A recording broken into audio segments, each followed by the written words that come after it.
The clock struck 11:45 p.m. when Natalie Pierce stepped onto the dimly lit platform of the downtown station. She tugged her coat tighter around her body, the late autumn chill sneaking beneath her collar. Her suitcase wheels clacked against the concrete as she made her way to the edge, scanning the tunnel for any sign of the midnight train. The digital board above flickered, train 407, on time. She let out a breath of relief. Natalie wasn't supposed to be on this train. Her flight had been cancelled last minute due to a freak storm moving over the Midwest, and with hotel rooms all booked, the train was her only option. Destination: Chicago. She hadn't visited in over 3 years, not since her breakup with Alex, the man who had once promised her forever. But this wasn't about rekindling old love. She was attending her cousin's engagement party, and the family had practically begged her to be there. The station echoed with silence, broken only by the occasional creak and hum of distant machinery. Natalie shifted on her feet, glancing around at a few other passengers. Near the door to the platform was an elderly man in a trench coat reading a tattered book, a teenage couple with backpacks huddled close together, and a tall man leaning against a pillar, hands in his pockets, face partly hidden beneath a dark baseball cap. The train arrived with a low metallic screech, its headlights glowing through the tunnel like eyes in the dark. Natalie stepped on board and found her seat in car 6. The interior was softly lit, quiet, and almost too warm. She nestled into her window seat and set her phone to airplane mode, wanting to escape for a few hours. Just as she began to doze off, someone took the aisle seat beside her. She glanced over and froze. It was the man from the platform with the baseball cap. He removed it and turned to her. His dark hair was tousled, and his eyes, deep gray, locked onto hers with familiarity. "Natalie," he said, his voice uncertain but warm. Her heart stuttered.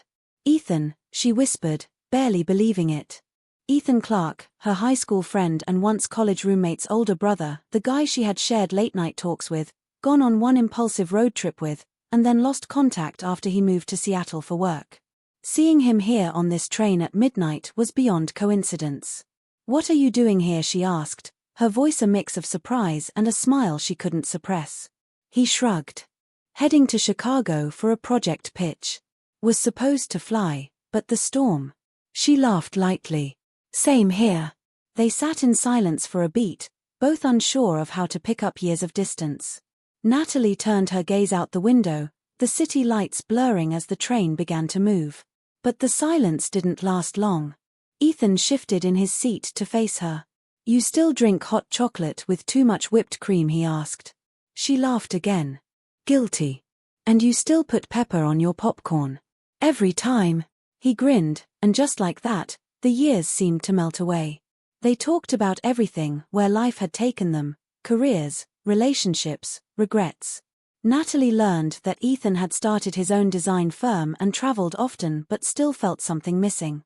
She shared how she left journalism to start a freelance content studio, working from anywhere, though lately she felt stuck.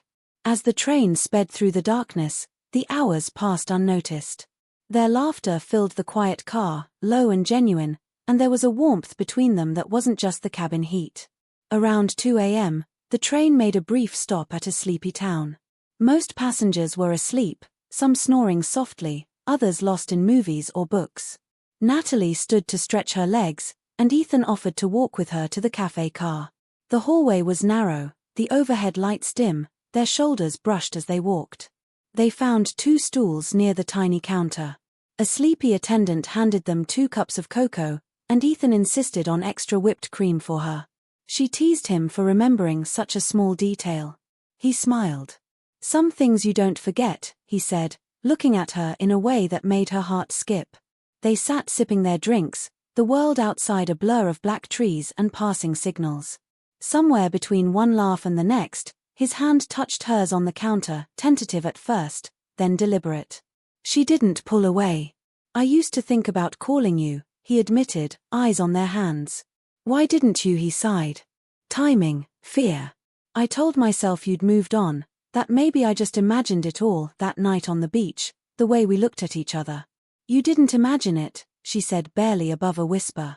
Silence settled between them again, not awkward but filled with possibilities. Back in their seats, Natalie curled up beneath her coat, and Ethan leaned slightly toward her. Eventually, she rested her head against his shoulder, and he didn't move. They drifted into a quiet sleep, the rhythm of the tracks like a lullaby. Around dawn, Natalie stirred. The sun peeked over the horizon, casting a soft orange light through the window. Ethan was awake, watching the world outside but fully aware of her waking up. She sat up slowly, brushing her hair behind her ear. "Morning," she said, her voice raspy. "Morning," he replied. The train was an hour from Chicago, and the spell of the night seemed to linger in the air. Natalie turned to him. "So what happens now?" she asked. He looked at her carefully. "We're both going to Chicago. How about we start there breakfast, maybe, then see where this goes?" She smiled. "I'd like that." The train pulled into the station just after 7 a.m. The platform buzzed with the sound of rolling luggage and early morning chatter. Natalie and Ethan stepped off together, the crisp morning air brushing against their faces. For a moment, they stood still among the crowd, the city waking around them. Ethan reached for her hand. "Come on," he said. "I know a diner that opens early." Natalie let him lead the way, her suitcase rolling behind her. It was strange how a missed flight, a cancelled plan, and a late-night train ride had brought them together again. Life had a funny way of working out when you least expected it. Over breakfast, they talked more, and when he walked her to her cousin's apartment, she hesitated at the door. "Don't disappear again," she said softly. He leaned in, brushing a kiss to her cheek. "I won't.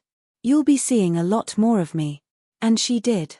Over the weeks that followed, Ethan and Natalie reconnected deeply. She extended her stay in Chicago, citing work flexibility but deep down knowing it was because of him. They wandered bookstores, had coffee in hidden spots, watched movies in old theaters, and caught up on years that had quietly slipped by. Slowly, it turned into something real, unexpected, yes, but so right. Months later, Natalie stood on another platform, this time in Seattle. She was moving into a new apartment just a few blocks from Ethan's. Life wasn't predictable, and the train that had brought them together had become a symbol of that very unpredictability. Sometimes the most unexpected journeys lead to the places and people you are always meant to find.